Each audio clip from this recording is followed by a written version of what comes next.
ద్రాక్షల రసంలో తన బట్టలను చెప్పండి. ఇప్పుడు గాడిదంట దేంతో కట్టబడాలంట?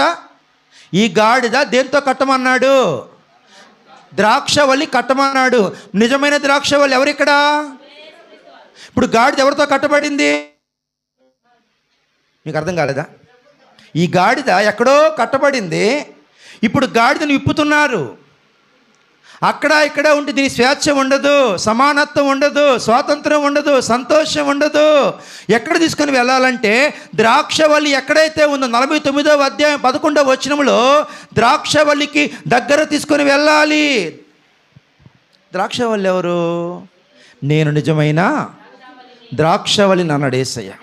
ఇప్పుడు ఈ గాడిదను ద్రాక్షవల్లిని యేసు ప్రభువు దగ్గరికి తీసుకొస్తే అంటు కట్టాలి. ఇంకా చెప్పాలంటే ఏమైందంటే ద్రాక్షల రసంలో బట్టలు ఉతికినట్టుగా గాడిదలను కూడా మనం అనుకుంటే తన యొక్క పాపాలన్నీ కూడా, దాసత్వం అంతా కూడా, బరువంతా కూడా పోవాలంటే ద్రాక్ష రసములో బట్టలు ఉతికినట్టుగా గాడిద కూడా శుద్ధీకరించబడాలి. ఆమేన్. ఎంతమందికి అర్థమైంది ఈ మాట? అర్థమైందా? గాడిద బ్రతుకు, గాడిద చూపులు, గాడిద ఆలోచనలు, అడ్డగాడిద నిలువుగాడిద అంటారే మాట వినకపోతే, ఆ మొరటుతనం పోవాలి, ఆ గర్వం పోవాలి. ఇష్టానుసారంగా సకిలిస్తే లాభం లేదు అంటున్నాడు దేవుడు.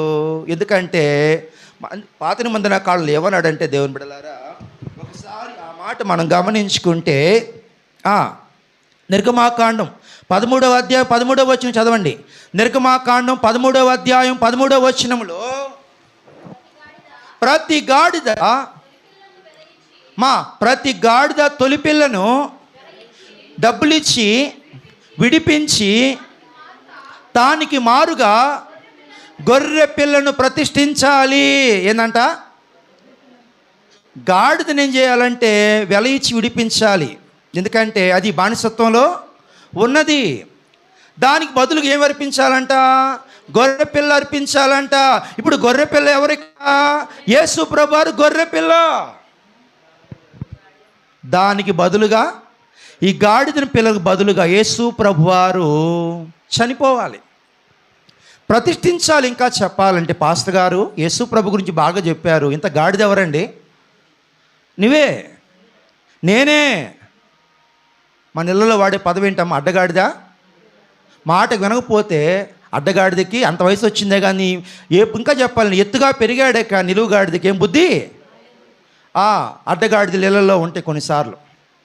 దాన్ని మనం ఏం చేయాలంటే చెప్పండి, ద్రాక్షల రసంలో అంటు కట్టాలి. ద్రాక్షల రక్తంలో బట్టలు ఉతికినట్టుగా వారి జీవితాలు ఉతక స్నానం చేపించాలి. వాటికి బదులుగా, దేనికి బదులుగా? గాడిదలకు బదులుగా. గాడిదనగా మనం గమనించుకుంటే మోసే పాపం ఏంటంటే ఏ భేదమును లేదు, అందరూ పాపం చేసి దేవుడు అనుగ్రహించి మమ్మల్ని పొందలేకపోతున్నారు మాట ఉంది కదా.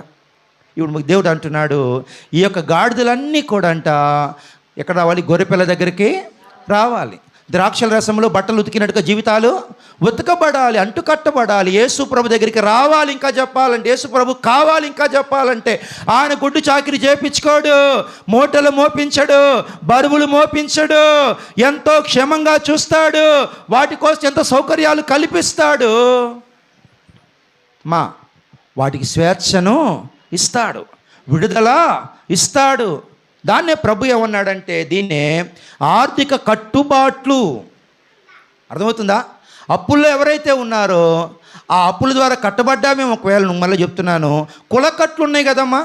ఇప్పుడు కూడా కొన్ని ప్రాంతాల్లో దేవాలయాల్లోకి ఎస్సీలని ఎస్టీలని రానివ్వట్లా.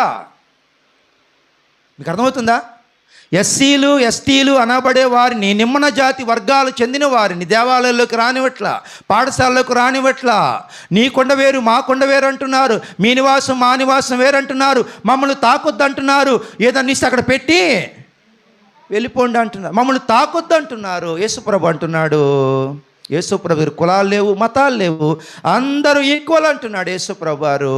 ఇక అక్కడ తాగి రోగాల కట్లు, రోగముల చేత, మరణము చేత హాస్పిటల్లో ఐసీలో కట్టబడ్డావేమో, నువ్వు నా ప్రభు దగ్గరికి వస్తే విడిపిస్తాడు అంటున్నాడు. దీన్నే బానిస కట్లు, పాపపు కట్లు నీకున్నాయేమో ప్రభు అంటున్నాడు. ఈ కట్లన్నీ తెంపేవాడు నా ప్రభు ఒక్కడే. హల్లెలూయా. వాటి నుండి విడిపించేవాడు నా యేసు ఒక్కడే. ఇంకా వేరొక మార్గము లేదు. నేనే మార్గము, నేనే సత్యమును, నేనే జీవమునై ఉన్నా. నా ద్వారా తప్ప ఎవడు తండ్రి వద్దకు రాలేడు. నన్ను ఎవడు విడిపిస్తాడు అంటే తర్వాత మాట్లాడుకుందాం. నన్ను ఎవడు విడిపిస్తాడంటే దేవుని బిడ్డలారా, నా యేసు అక్కడే విడిపిస్తాడు. హల్లెలూయా. యేసు దగ్గరకు మీరు రండి అని విడిపిస్తాడు. సరే, దీని గురించి మనం కొన్ని ముందుకు